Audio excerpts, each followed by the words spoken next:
Call the meeting to order. Please stand for the Pledge of Allegiance.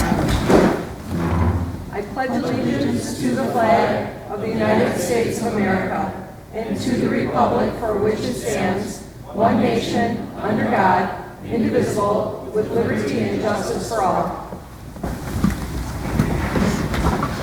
Okay, supervisors, we are having some technical difficulties this evening, so votes will be done on a voice vote. The clerk will read off your name and you will vote yay or nay, aye or nay.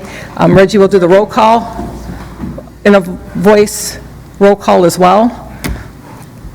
And just for anyone watching at home, if you're not always seeing the live stream, our internet is going in and out, so we're doing the best we can with the difficulties that we're experiencing. Reggie? Supervisor Grady? Nez? Here. Gantz? Here. Belsky? Here. Robinson? Here. Gama? Here. Gashke? Here. Kirby? Here. Morrissey? Here. Garcia? Here. Brown? Here. Nudo? Franco? Here. Stocker? Here. Geertsen? Here. Brookhouse? Uhas? Here. Meadows is excused. Gray? Here. Poole? Here. Nordigan? Present. Decker? Here. Carroll? Here. 21 supervisors, or 22 supervisors are present. Supervisor Eric Meadows is excused. Are we gonna not do this one? I thought you said I thought it wasn't working. No, it would not here in this stream. Okay. Okay, so it works on here, but it won't stream live. So we can do So we electronic. can do this, but I'll read the votes. Okay. All right, moving on to citizens' comments. Are there any citizens wishing to speak? Any citizens wishing to speak?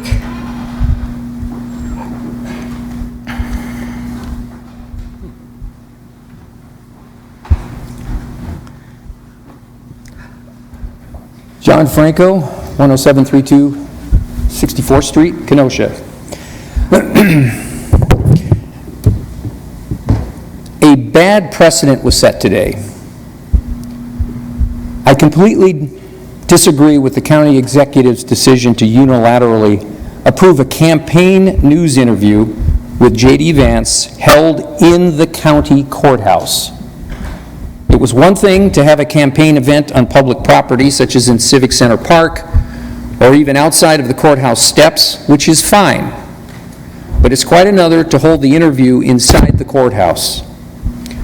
Just last year, this body approved a request by Congressman Stile to rent an office in the KCC building, under the conditions that this would only serve as a convenient place for constituent services, especially for those who live in the western part of Kenosha County and other areas in the first CD. At no time was this office to be used for political or campaign purposes. I've been told that the Secret Service required a safe room for interviews, and that is why it was held in the courthouse. I understand that, especially after the recent attempt on the life of former President Trump. One could never be too careful. However, other arrangements should have been made by the county exec. It wasn't necessary for the event to take place in the courthouse. There was no reason why it couldn't have been held in any number of private facilities in Kenosha, especially considering the county restriction on politicking on county property. The content of the news interview was on crime and safety, which are ostensibly political issues, and any discussion on these subjects during a presidential campaign, in my opinion, goes against, if not the letter, then the spirit of our code of ethics. To make a distinction by saying that a news interview is not part of a political campaign and therefore is appropriate to have inside the courthouse is spurious at best. To assert that an actual campaign is really occurring in the park but not in the courthouse is absurd. Do we really believe that somehow the subjects discussed in the interview have nothing to do with what was presented in the park? Of course not. In other words, there's a distinction without a difference here. Whether inside or outside, all information presented and discussed by Senator Vance or any politician is political in nature and part of the ongoing, in this case, ongoing campaign.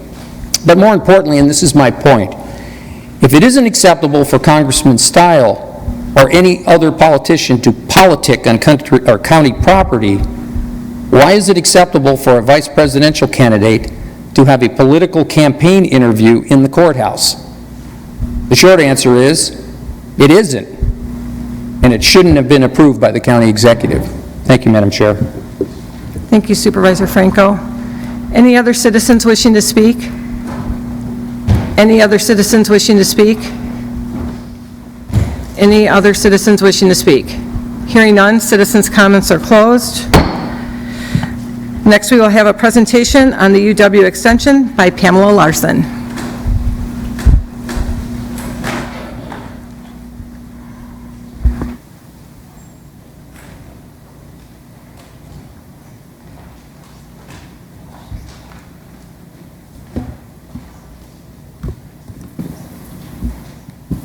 Thank you, Madam Chair. Good evening to you all. I'm Pam Larson, and I'm the Area Extension Director for Kenosha and Racine counties. I have had the pleasure of meeting most of you. Oh, thank you. I'll lift it up. Or if it's down here, can you still hear me? Is that okay? If I stay here, just don't move. Gotcha. I'm used to wandering, so I will accommodate. Thank you. So I'm happy, now I got to get back on track here, I'm happy to have the opportunity to share with you information this evening about UW-Madison Division of Extension. We have educators throughout the county, and I wanted to share some information with you. How this opportunity came to be is in April, I met with I gave the annual report that you received for 2023 with the PDET committee. And they thought that it would be valuable for me to come in front of you. The election had just been held, we had new supervisors, and also we had they thought some seasoned supervisors who perhaps haven't been on PDEC. So it's an opportunity just to learn more about what Extension does in the county. And so I spoke with Chair Uhas, and she invited me, and so here I am tonight. So if we could advance to the next slide, please. I want to start with the mission. And the mission for Extension is that Extension embodies the Wisconsin idea. And the Wisconsin idea brings educational resources and the research of the UW system into the community. Oh, I am happy to hold the mic, thank you. Into the community. And it helps us to bring these educational opportunities not only into Kenosha County, but through the UW system, through the entire state. So that is the idea of the Wisconsin idea. Next slide, please. So this is a partnership, and in our case, it's triangular. So it's the county, it's the UW system, and then it's the USDA. And this relationship was established over 100 years ago, so it's a long-standing relationship. And so we as educators are the educational resource to county, whether it be departments, divisions, the various municipalities, and organizations within the community. In turn, the county, part of the relationship is that the county provides some of the salary and fringes for the educator, as well as technology and office space. The university does pay the other part of those salary and fringes, and then, and we do that through state and federal monies, and then we provide access to research, and we also bring specialists from throughout the state, and we provide a statewide network resources for the counties. Next slide, please. Some of this information on this slide is actually in the annual report. And so for quite a few years now, we put together an annual report. And in it are the highlights of the programs. If we put everything we did, this report would be much longer, right? And like, who wants to read a 50-page report, let's say? So it always starts with some statistics, some numbers. Those are direct education numbers. We also do indirect education. We just recently did one last week. When we are at the fair, we have our table up there, people are stopping by, they're asking questions about extension. We had a display of invasive plant species, and we answered questions about that. That's more indirect versus direct, where we are face-to-face for a longer period of time. So those are just some of the highlights there on the left, and they're also in the report. We have 6 institutes, as you can see here. The agriculture, community development, health and well-being, human development and relationships, natural resources, and positive youth development. I will connect or share with you which educators fall under which institute that are housed here in Kenosha County. Next slide, please. So let's start with the Ag Institute. Next slide. We have 2 ag educators in Kenosha County. We have VJ Pandian, who is our horticulturalist, and then just starting with us on July 15th, so just over a month ago, we have Ann Cohenstrat, who's our diversified vegetable and emerging crops educator. VJ really is our plant expert. He is a wealth of information, and he also runs trials in the county. They are at the KCC, so if you ever want to stop by and see his trials going on, he'd be happy to give you a tour and explain that, as well as the different trees that are in the arboretum that he has planted and is studying. So the ones that are highlighted are the ones that we have, the educators that we have here. So as you can see, horticulture, and then we have Ann, who, as I mentioned, just recently started, and she's been making connections with various farmers and producers. They tend to be direct market producers, as well as just discussing the possibility for running some trial gardens for emerging crops. Why she is not represented on the right side or in the annual report is she was not with us in 2023. So tonight's highlights are what we do and also the highlights of 2023. So you can see there's a lot of different efforts that take place, whether they be various collaborations, teaching, research that's conducted, and professional services those are part of our connections. And again, just the highlights here. Also, I could have highlighted Wisconsin Master Gardeners. VJ does not do any instruction with them. If one wants to be a Master Gardener, that's now at the state level. That's been a change over the years. However, he does support them and he works with them to answer any questions that come in regarding plants. Next slide. Community Development Institute is the second institute, and we have Savannah Myers, next slide please, who is our community economic development educator. When this position came open, I met with the county exec, and I also met with Andy Bueller, and we had some discussions, Dave Stash I met with, of what do we want this position to look like, because as you can see, we have 5 different areas that the community program areas under this institute. And it was determined at that time that we really wanted to focus on community economic development. So Savannah has been working in the county as far as with the Broadband Advisory Committee. She's also working to examine affordable housing. She held a homegrown Entrepreneurs in Your Community program, and she's also working on creating a resource right now, a web page for new business owners and how do you go about starting a business and growing your business. And then she wrote the economic indicator report for CABA, and she's also wrote I think what it's called, the investor survey for CABA as well, and that's open right now until the end of the month. So that's some of Savannah's efforts in the past year. Next slide, please. Health and Wellbeing Institute, Mary Metton in 2023 was our health and wellbeing educator, and Mary Metton's last day with us was August 9th. So this position is open, and so I've started conversations with PDEC and the county exec as to what we want this position to look like, because Mary was split between 2 institutes. Her primary affiliation was health and wellbeing.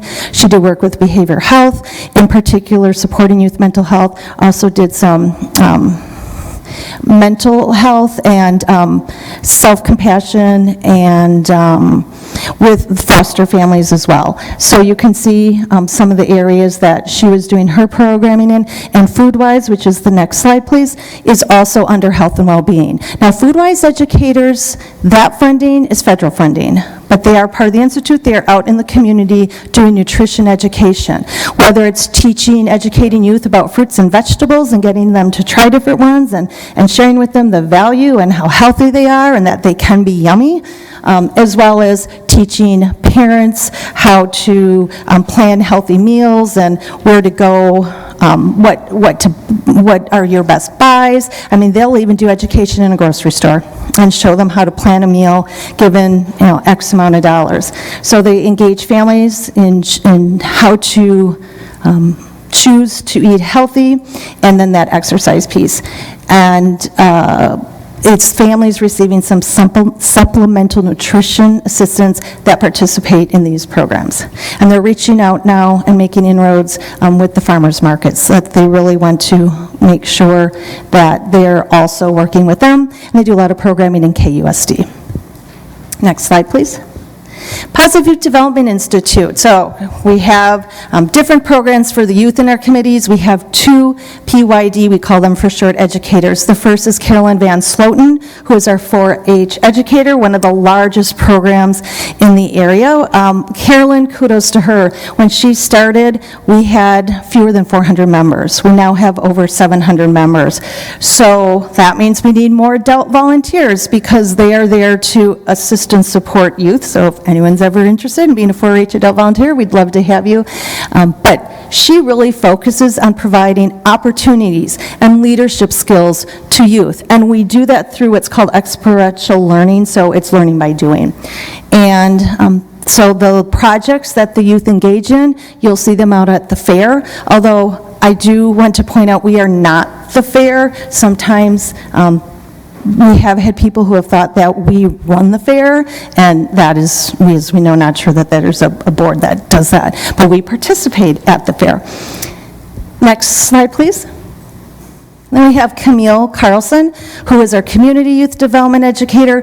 Now, and here you'll see local efforts from, again, 2023. Erica Ness was our educator in 2023. Camille joined us in January of this year.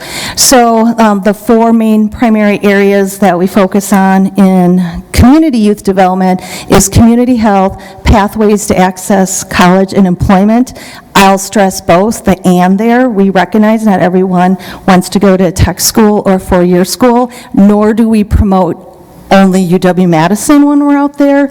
We have partnered with other UW schools, with Carthage. We've partnered with Gateway. We just want to stress that it's if you choose to go to higher education, here's how you access that.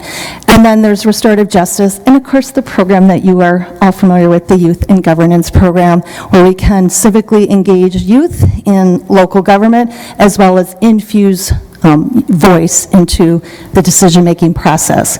So Youth as Resources is a grant-giving organization or group that they get their funding from United Way. So that's a wonderful partnership that we have as well. And then NIA and Juntos are the college access and employment access. And then we have just always looking to connect with more local partners and community partners. Next slide, please. Human Development and Relationships Institute. Currently, Kenosha County, we do not have an HDRI educator. That being said, this was Mary's secondary affiliation, so she was engaging community members in financial security education. And that is a big need that she noticed within the past year to 2, that we really have people who want to learn more about how do I plan, how do I budget, what is good credit, and how can I restore it? How can I be a good renter? How can I be a good landlord? So we have Rent Smart for that. She also is engaging individuals in planning ahead, and those are those end-of-life decisions where it's never too soon to start, and that's been really a want in the community as well. Next slide, please. Natural Resources Institute, we don't have any educators in Kenosha County. However, again, through this partnership, we can bring in Natural Resource Institute specialists. And the first bill is an example of that. At the February PDEC meeting, we had Scott McComb come in, and he shared information about the studies that were conducted in several of the lakes here in Kenosha County, and shared with the committee the invasive species that were identified, got a little too close there, identified in the lakes. So there's other organizations, there's more than just this, but you may have heard of the Master Naturalists who conduct education in the community, the Wisconsin Geological and Natural History Survey. As a county, you can access that data at any time, and it helps with planning when there's new development going on. And then we do have, which is so unique, our own environmental learning facility, and that's Upham Woods, outside of the Dells, where a lot of youth camps are held there, but so are some adult camps as well. And so those are our 6 institutes. As far as the annual report, if you have any questions or any of the information, or questions about any of the information that I shared with you this evening, please don't hesitate to reach out. Next slide, please. It has all my contact information on it. It's also in the email. The only difference is the one that you're seeing right there, that's my work cell. The one in the email is the office. But I'm happy to meet with you anytime or discuss anything that we do. And welcome you to join us in any of our programming. We'd love to have you. Oh, and on the back of the report, so this again highlights, and the directories on the back, again, I am going to point out 2023 staff. So there's a few changes. And then you can look forward to 2024 annual report, probably about April-ish, again, March, April-ish. So thank you all for your time this evening. I appreciate it. Thank you, Pam. Thank you. Announcements of the chairperson. I'd like to remind supervisors that the CIP preview is going to be held on Thursday, September 5th at 5:30 at the courthouse, lower level, room 41, jury room. If you haven't already RSVP'd to Jill Roselle, please do so that she can have an accurate head count for that. And then also, the clickers are working, so you will vote by the clicker, but Reggie will also do a roll call for everyone at home so they know how you voted. So we'll be voting electronically, and then Reggie will read it off to the audience. And then our youth and governance for tonight, we have Claire Koch, and then we have Aksa Saad Kadri, both here for youth and governance. Thank you for attending tonight. It's wonderful to have you here. And moving on to supervisor reports. Supervisor Grady. Thank you, Madam Chair. Just a brief reminder that this coming Monday, the 26th of August, we'll be having our monthly meeting for the Public Works Committee at Highway 50 and 45.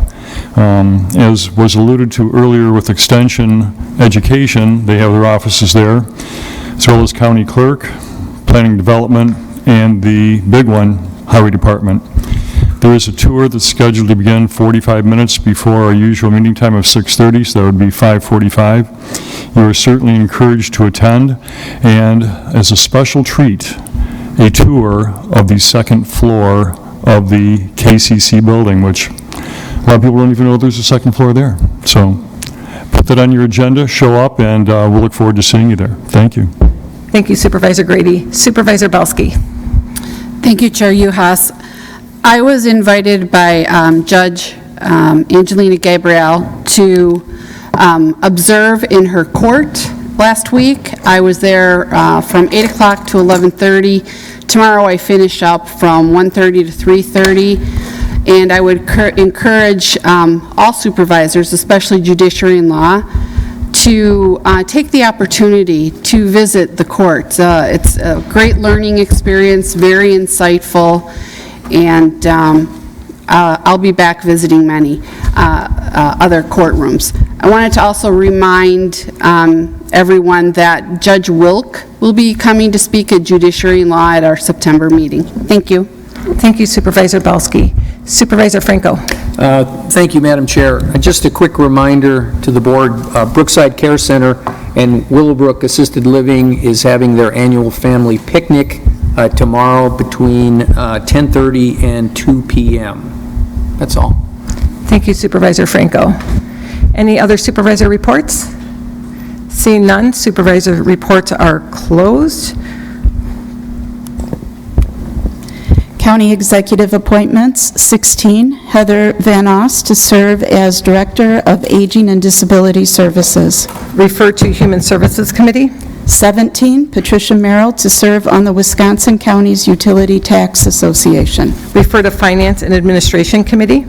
Old business, Resolution 37 from the Legislative Committee, a resolution supporting the Kenosha Racine Milwaukee KRM Regional Rail Line. This had passed at committee 4-1, Supervisors Morrissey, Garcia, Kirby, and Nez voting aye, Supervisor Nordigan and voting nay, and Vice Chair Gashke was excused. Supervisor Stocker was unexcused. Supervisor Morrissey. So the amendment that was introduced by Supervisor Decker was in front of the Legislative Committee this evening. There were many comments on it. It failed or on a 5-2 vote. So I would move the original Resolution 37. Moved by Supervisor Morrissey, seconded by Supervisor Garcia. Supervisor Morrissey. I don't believe there's any need for me to rehash what we went over the last meeting. I think this is a resolution that should pass. It's a feasibility study, and Kenosha County should have a seat there. I think we passed the resolution. We have the county exec appoint somebody to serve on that committee. I will say that Supervisor Nordigan and Supervisor Stocker had many questions at the meeting, and I think they were very good questions, and all of them could be answered if we had somebody sitting on the committee. That's what this resolution does. Thank you, Supervisor Morrissey. Give me one moment. I'm going to clear the board. Supervisor Decker, you'll be first. Okay, could you just, okay, thank you. Supervisor Decker. Thank you, Chairwoman Uhas. Seeing that my amendment failed in committee, I will not be bringing it up on the floor today. It's obvious that many supervisors on this board do not want to hear the will of the people, but I do want to bring up the county executive sent us information that she has requested information from various sources like Sewer PAC, and she also sent a list of questions to the mayor of the city of Racine, Mayor Mason, and I wanted to just read over these questions in case someone didn't see the email or missed the attachment. She asked, please provide the following information to help our team better understand the process. 1, a copy of the federal grant application for the $5 million grant with answers to the following questions. What are the grant requirements? Does it mandate regional cooperation? 2, how was the consultant selected by the city? 3, what role will Sewer PAC play in the study? 4, are you working with the Wisconsin Department of Transportation? If so, please share who you are working with. 5, regarding the city committee. What is the structure of the committee? Who is on the committee and what are their roles? What authority does the committee have? What input does the public have on the study and can they attend committee meetings? Has the city of Racine reached out to other municipalities in Kenosha County about serving on the committee? 6, regarding the project timeline. What is the general timeline for the study and public involvement? Does the grant money have to be used within a certain time frame? And what is the anticipated completion date? And 7, would the city of Racine be supportive of feedback gathered via a Kenosha County-wide referendum? And she emailed, that was written on 8/12/24, and on Monday, August 19th, the mayor of Racine, Corey Mason, replied to the email with this. Dear County Executive Kirkman, thank you for reaching out to us regarding the Kenosha-Racine-Milwaukee Passenger Rail Project.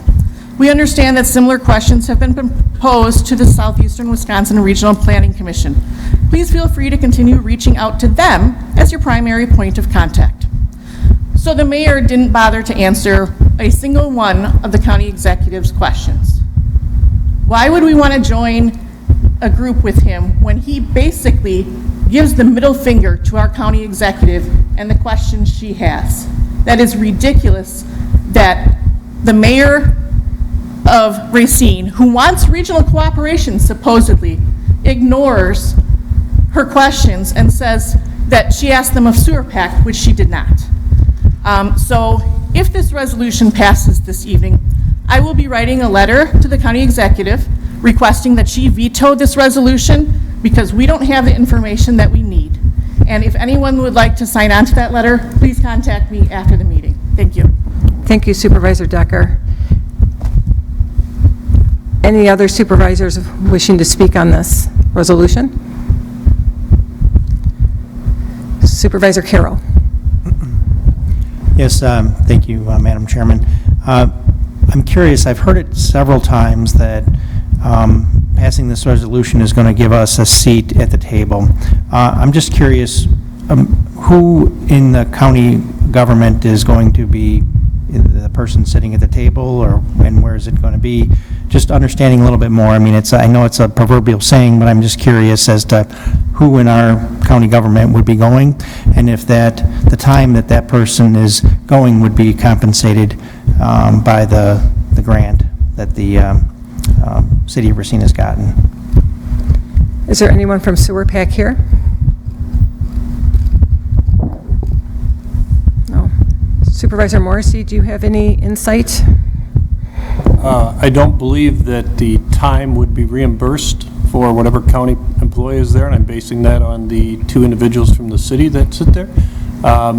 My impression is that if this passes, the county exec would appoint somebody. My guess would be that Andy Bueller would be that individual, but that's not for me to decide who she appoints.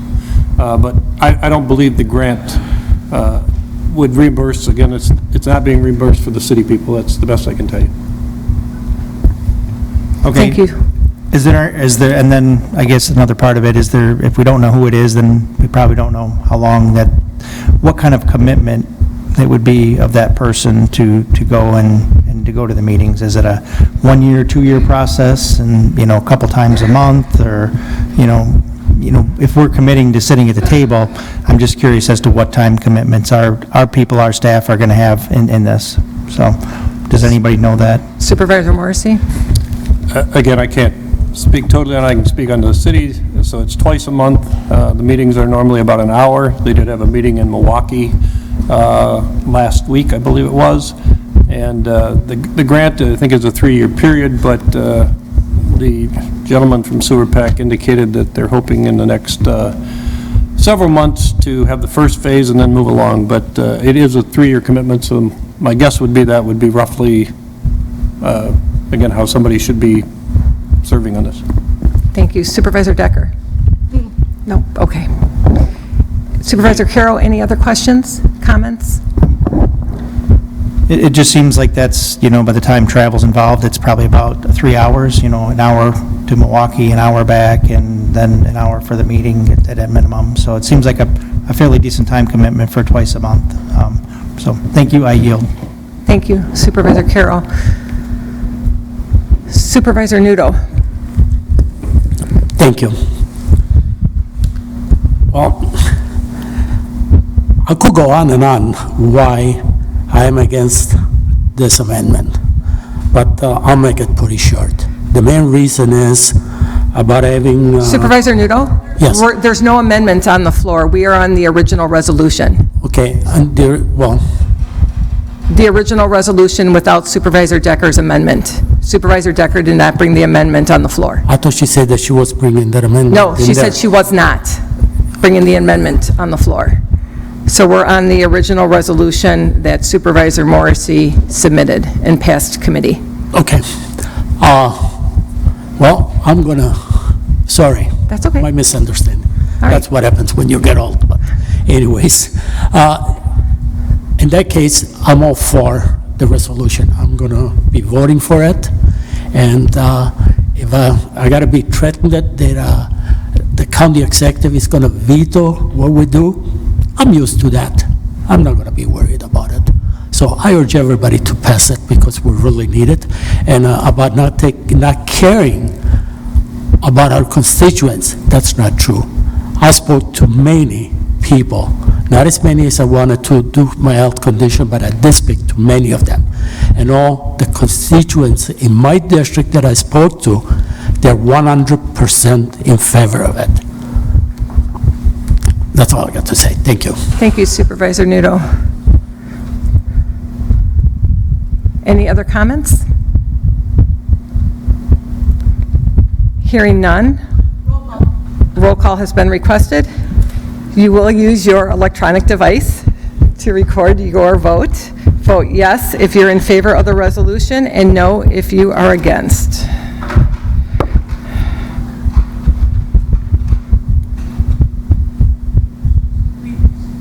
Mine's going to say yes since I hit the wrong button. I might vote no. Okay.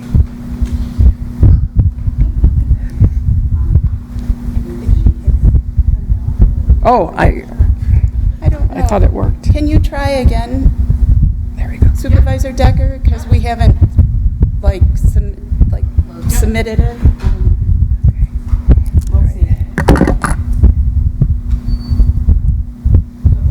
That's correct now. Supervisors voting in favor: Grady, Nez, Gantz, Belsky, Robinson, Dama, Gashke, Kirby, Morrissey, Garcia, Brown, Nudo, Franco, Brookhouse, and Uhas. Voting nay: Supervisor Stocker, Geertsen, Gray, Poole, Nordigan, Decker, and Carroll. The resolution 37 passes, 15 yes, 7 no.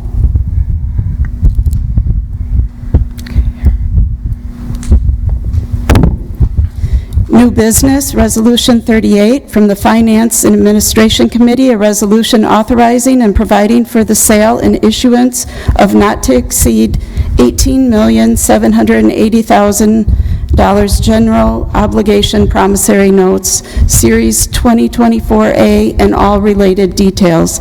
This passed unanimously at committee. Supervisor Gantz. Thank you, Madam Chair. I move Resolution 38. Moved by Supervisor Gantz, second by Supervisor Gamma. Supervisor Gantz. Thank you. This resolution to approve the sale of a 10-year note came in at $18,570,000. Total overall cost of the issuance will be $947,000 less than preliminary estimates. So we came in lower than we wanted with a great interest rate. The details of the results include sale offering receipt. We got 16 bids. I can't even remember 16 bids. That's just outstanding. And they came from all over the country. They came from Tennessee, Minnesota, Pennsylvania, Chicago, New York, Texas, Georgia, all over. Our true interest rate on the notes is going to be 2.8937%. What a great interest rate. And as I was reviewing the document, I noticed that out of the 16 bids, only one hit 3%. That's borrowing money at a good interest rate. Part of our budget and bonding includes keeping that AAA rating, and I think that added to this, and it allows us to continue our great financial support for our county. So with that, I would ask, and my committee would ask, that you support this. Thank you. Any discussion on the resolution? Supervisor Decker. I just have one question. The resolution says it was for $18,575,000. The chair of the committee said it was for $18,570,000. Yeah, it's a typo. It's 875. Thanks for correcting that, Supervisor Decker. I'm sorry, can you repeat that? $18,575,000. Okay, thank you. Thank you, Supervisor Decker. Any further discussion on Resolution 38? Seeing none, this is roll call. And it does require a 2/3 majority. No, it does not. Simple majority.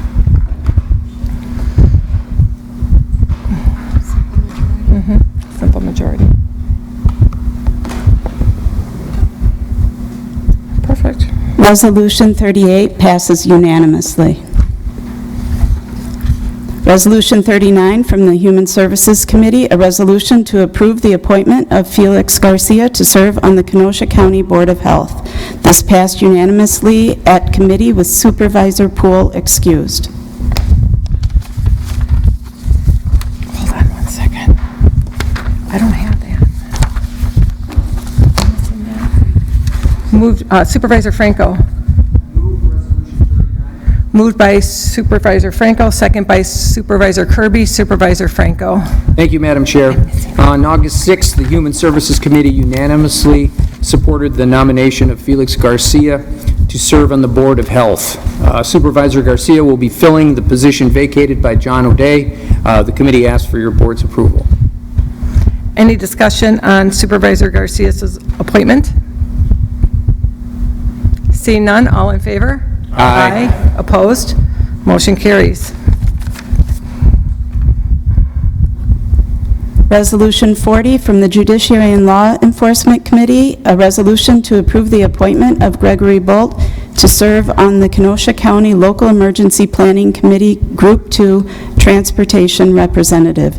This passed unanimously at committee with Supervisor Gray excused. Supervisor Belski. Move Resolution 40. Moved by Supervisor Belski, second by Supervisor Franco. Supervisor Belski. Thank you. Director Bolt will serve on the Local Emergency Planning Committee immediately upon confirmation this evening until the first day of August 2027, and we ask for your approval. Thank you. Any discussion on this item? Seeing none, all in favor? Aye. Opposed? Motion carries.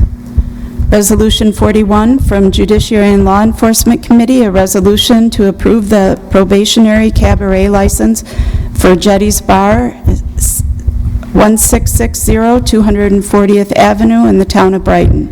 This passed unanimously at committee with Supervisor Gray excused. Supervisor Belski. Move Resolution 41. Moved by Supervisor Belski, second by Supervisor Garcia. Supervisor Belski. Thank you. We did review this very thoroughly, and I think I'll ask for your approval for this cabaret license this evening. There are no issues. I will point out that Mr. Perry of Jetty's Bar was advised that cabaret license only allow music until dusk, which you can see they can't play after pretty much 8 o'clock. So anybody wishing to get a cabaret license, according to ordinance 8.02, they only can play till dusk unless they go through and apply for an activity control license, which allows them to play at around 11 o'clock at night. So this is important that we understand this going forward, and I'll be asking for all cabaret license to come before Judiciary and Law and not be automatically approved once they're initially approved on the following years. So for this cabaret license, I would ask for your approval. Thank you. Thank you, Supervisor Belski. Any discussion on the resolution? Seeing none, all in favor? Aye. Opposed? Motion carries. Resolution 42 from Public Works and Facilities Committee and the Finance and Administration Committee, a resolution for agricultural lease agreement with Lois Brothers Farms for the purpose of growing alfalfa and hay for farming purposes within the area of Kenosha County Veterans Park located at 8530 352nd Avenue, Twin Lakes. This passed unanimously at Public Works Committee with Supervisor Franco excused.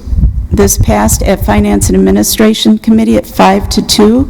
Supervisors Gantz, Gashke, Geertsen, Gama, and Kirby voting aye. Supervisor Nudo and Brookhouse voting nay. Supervisor Grady. Move resolution number 42. Moved by Supervisor Grady, second by Supervisor Gentz. Supervisor Grady.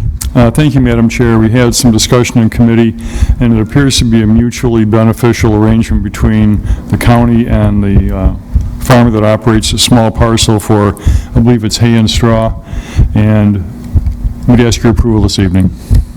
Any discussion on Resolution 42? Supervisor Nudo. Thank you, Madam Chair. I had some question at committee, and I voted no. I still have the same questions. Nobody gave me an answer on that, so for that reason, I'm going to be voting no again tonight. Thank you, Supervisor Nudo. Any other discussion on this resolution? Seeing none, all in favor? Aye. Opposed? Supervisor Nudo, no. Everyone else, aye.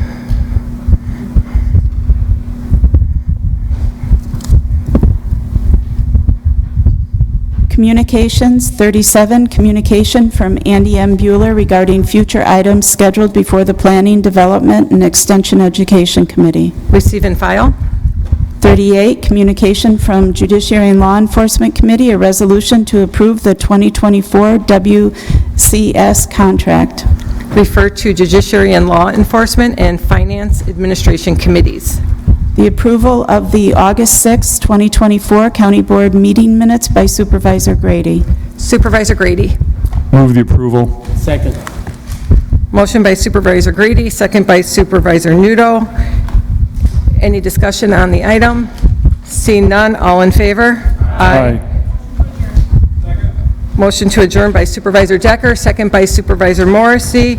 All in favor? Aye. Opposed? Motion carries. We are adjourned. I want to talk to you